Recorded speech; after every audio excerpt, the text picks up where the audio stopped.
অন্তর্বর্তী সরকার একটা ক্ষুদ্র ও উগ্র গোষ্ঠীর কাছে জিম্মি আছে বলে মন্তব্য করেছেন সিপিডির সম্মানীয় ফেলো ডক্টর দেবপ্রিয় ভট্টাচার্য। বৃহস্পতিবার গুলশানের একটি হোটেলে নাগরিক প্ল্যাটফর্মের উদ্যোগে আয়োজিত জাতীয় নির্বাচন 2026-এ আগামী সরকারের জন্য নাগরিকের সুপারিশ শীর্ষক মিডিয়া ব্রিফিংয়ে এই কথা বলেন তিনি।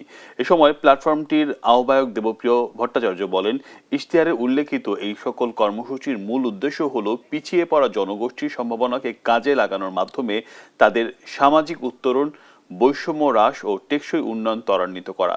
এ সকল উদ্দেশ্য বাস্তবায়ন হলে প্রকৃতপক্ষে উপকৃত হবে দেশের সর্বস্তরের মানুষ। সামাজিক নিরাপত্তার দেশের দরিদ্রপীড়িত 147 লাখ পরিবার মাসে 4,540 টাকা দেওয়া, স্বাস্থ্য কার্ড ও শিক্ষার জন্য যুবকদের ক্রেডিট কার্ড দেওয়ার সুপারিশ করেছে নাগরিক প্ল্যাটফর্ম।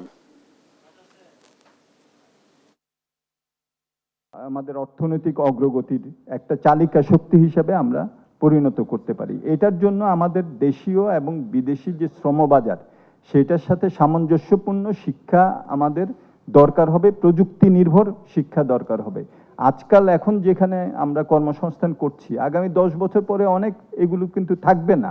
তাহলে একটা অগ্রাভিমুখী আমাদের একটা শিক্ষা ব্যবস্থা লাগবে, যেটা শ্রমবাজারের চাহিদার সাথে সামঞ্জস্যপূর্ণ হবে, সুনাগরিক হিসাবে